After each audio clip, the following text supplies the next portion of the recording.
William Nick One Green, and I'm from the Bronx. My name is Colin Turner. I write Cool Spin. I'm a Cancer. And yeah, I was one of the original producers of Videograph. My name is Sacha Jenkins, and I used to write a little graffiti, but I was kind of like, you know, little neighborhood, you know, writer, hit some double R's, people know me from my hood. But at a young age, I had an interest in graffiti and publishing my own magazine. My name is Weston, and my graffiti alias is Sand2. My role in Videograph was I was sort of like the court jester. You know, at the end of each Videograph, there was like a message from the producers, and it was really embarrassing footage of me like drinking 40s. You know what I mean? I'm like mad young. I'm discovering alcohol, and like drinking a 40 was like a big deal, and so I'm a little tipsy from a 40. But that also morphed into doing these things, these spots called the poetry moment. Yo, I hit your mother with a power pellet. Alright, man. Yo, you want to do mother jokes too? Yeah. You rolling? Yeah. Yo, man. What up? My name is Sacha. Yo, I hit your mother with a power pellet like Pac-Man. She said waka waka. You know what I'm saying? Waka waka. Big black Mac with no seeds on my bun. Chucking spears to stun. Run, Frosty, run to your unique cave, shelter from the sun. Want to step to me? That can be fun. Be alone, Yoko, or I'll be out like the flying nun. Getting mad acoustic like my man Don Ho. The bigger you are, the easier it is for you to fall like a domino. You got the wrong show. Ain't no gongs here, dear. And fear is your freedom. This is Videograph money. Stage lights always beaming and gleaming. Down to scare the demon. Sadly or ironically, I always had an interest in writing, and my magazine was a platform for my writing, but I also had an interest in poetry for whatever reason. And so we did this thing called the poetry moment, where I would do these poems, but they were like kind of freestyle, and they were a combination of mother jokes and just real silly stuff. And I think Carl ultimately threw it in there as a goof, kind of to clown me and exploit my ass for big dollars and get rich off of my talent. And you owe me, motherfucker. It went from being kind of a goof to like a spoof, to like people recognizing me in the street, like reciting these like real stupid things that I just did as a joke, and Carl threw in there to clown me. So you were Videograph's first rock star? Nah, I was Videograph's black court jester. That's who I was. You know, Videograph was just such a, you know, media created by graffiti writers for graffiti writers, documenting a culture that essentially is criminal, you know, is revolutionary. And at the time, you know, I guess you can say Hustler or Larry Flint or people who were in the porn industry, you know, there was a time when that was like radical and revolutionary, you know, but there wasn't a video by car thieves for car thieves about stealing cars, you know? And Videograph was this thing where it was like by writers, even though you guys weren't necessarily still, you know, still writing, but guys from the culture documenting the culture for people within the culture. It wasn't for everybody, you know, and that's what was great about writing, you know? It's like you wrote not to please everyone, you wrote to speak to a very specific community of people. And that's what Videograph did in a very authentic way. So much so that, you know, guys like Carl and Nick, you know, as producers, you know, they get arrested. You know, they get their homes raided. They get their lives turned around, you know, and turned upside down, you know. And Carl, being the nut job that he is, you know, his passion and his understanding of what is right and what is just within the world of media, you know, and his rights as an American, as fundamental as that might sound, was the impetus for a lot of where he was coming from, because he did have a right. When he's going to the Vandal Squad's office and he's finding cops that are harassing people or who have harassed him, and he's got the camera on them, I mean, come on, like, who does that?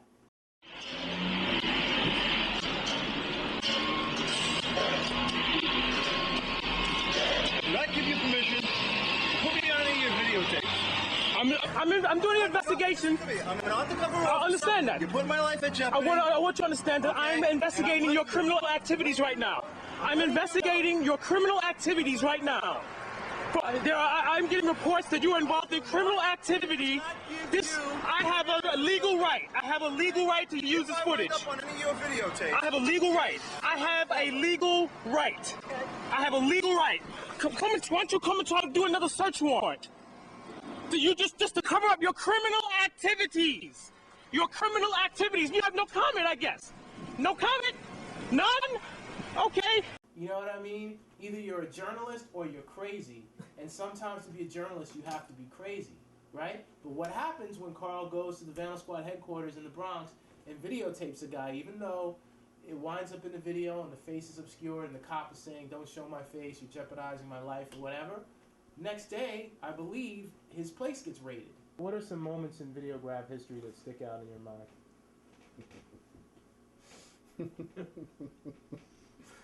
Many moments stick out in my brain. The LA trip, What year was that? that was in 1990. And what was special about that trip?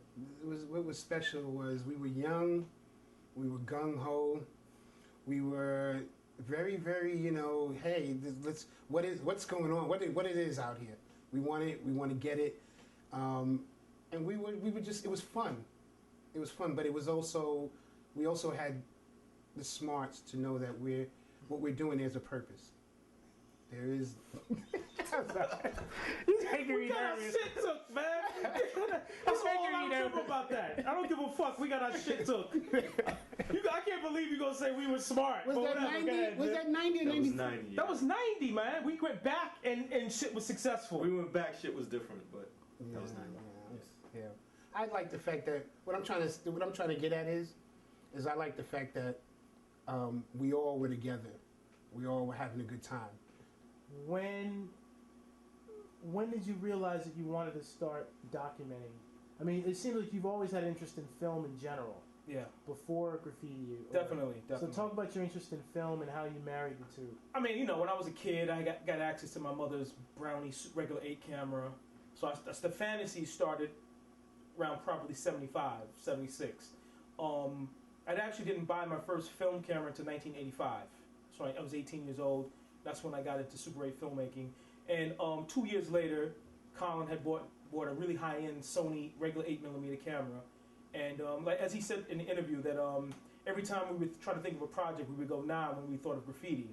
But I was in the Soho Zap one day looking at International Graffiti Times, and I thought, and no one had done this before, a reoccurring street video about graffiti. And I just thought, this is a great idea. And that was like 88. That was sometime in the middle of 88. One of the big mistakes, and Carl just reminded me of this, is that we missed like the tail end of graffiti on the trains, because there was still graffiti on the trains when we started filming, and we just let it go. But we got a lot of street footage, and we started hooking up with writers and through Nick and making the connections like that. And Henry, we started interviewing different graffiti writers. We interviewed Phase 2 and a lot of writers who were current at the time. And the idea starts in summer of 88, and we execute February of 89, and the video comes out December of 89. Carl had his vision on what what Videograph was going to be like. So the thing I remember about it was that, for Videograph 1, neither of us really knew what we were doing. I mean, I had a little bit of experience editing, and but not a whole lot. And Carl had a vision, but he didn't know how to actually do it at the time. How Videograph evolved over time in terms of your own technical abilities, evolving technology, footage you were getting. The main thing that happened was I was very unhappy with the first Videograph. Because I knew that it could have been better. I mean, when we left the edit room, we were happy we was done, but I was under no impression that was what we wanted. Now, a lot of it we just didn't have the footage that I wanted. But so the first Videograph came out, and everyone was pretty happy. People was patting me on. People who would later become jealous of the success of Videograph at that time was patting me on the back and congratulating us for doing it and all that stuff. And when I went into production in Videograph 2, first let me back up and say that the original concept for Videograph was that it was going to be the graffiti street video magazine that was going to cover all aspects: dancing, graffiti, MCing, and stuff like that. And we were going to cover old school graffiti writers. Well, we immediately figured out we weren't going to do the hip hop stuff. we're just going to focus on graffiti. Well, why? Just logistically, it was just going to be a nightmare. We were nobodies, really didn't have a real way to approach artists, because, you know, people want to want, who are you? They had MTV at the time. You know what I'm saying? It's probably a mistake, but, you know, we stuck with graffiti. And what happened was I realized that old school graffiti writers were a pain in the ass. It's simply difficult to deal with. How did you realize that? Trying to schedule them to actually show up for interviews, and, you know, some of them would talk about money involvement.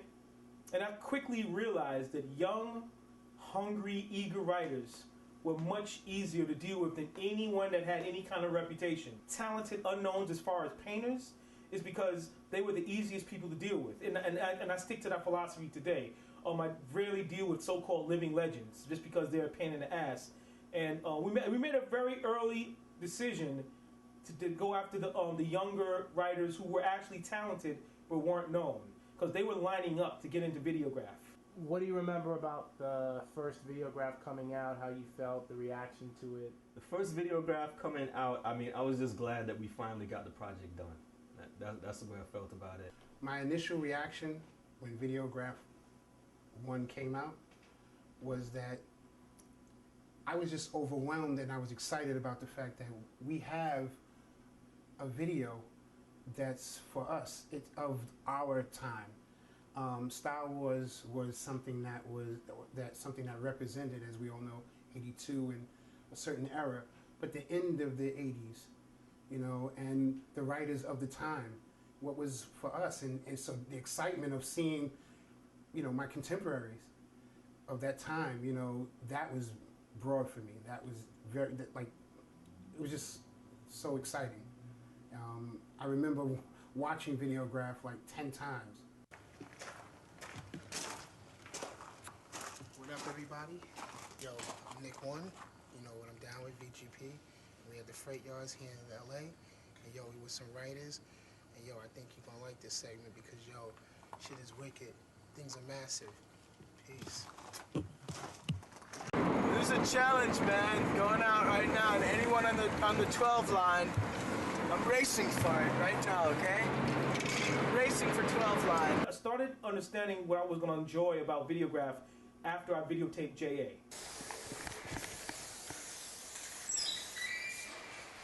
J.A. was the beginning of what would become Videograph's signature.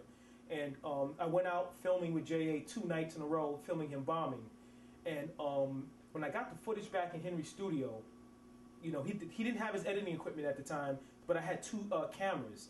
And I took Welcome to the Terror Dome, and I did a real rough edit of the J.A. footage. And I knew that bombing footage was the future. Excuse me, what do you think about this particular art form? Don't care too much for it. Okay, that's good.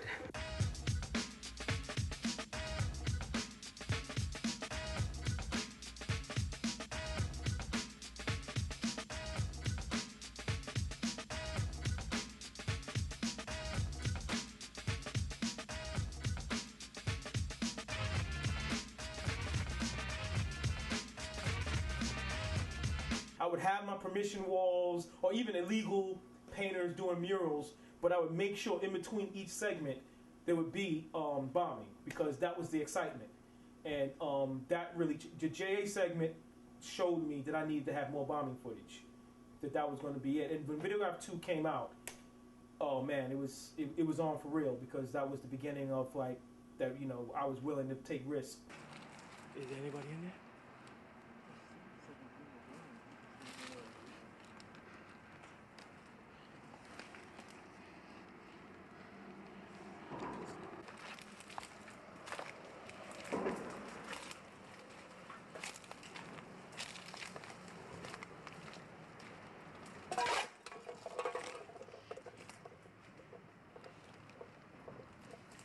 Well, tell them what your slogan was.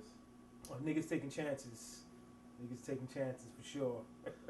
So talk about the chances you took. Oh, you know, we took a few chances, man. It was definitely, I was in the field. I was out in the field, man. You know what I'm saying? this is one of those kind of things also that was a lot of spur of the moment stuff. And I'll be honest with you, I never asked Colin to come on any of the really crazy illegal shit. I think Colin went on one of the early bombing missions with Cope. That was the one that he was there for. Nick didn't get involved with this stuff, this bombing stuff, until later on down the line and stuff, you know what I'm saying? But I was out in the field a lot, and it's amazing because it's like a lot of shit that I did then obviously I wouldn't do today, but yeah, I mean, you know, it's just being in the train yards, you know, the night in July 4th, I believe it was 91, with Ket, Ghost, Bruise, Zeno. Yo, Ket, man, we meet again, man. What up?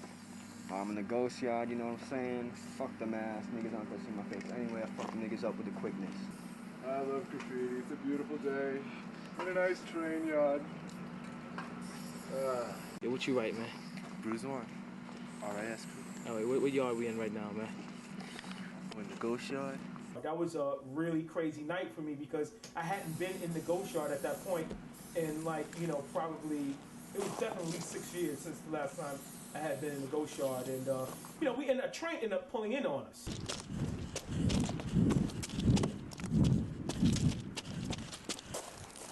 You guys are fucking casual, man. That was my last shot.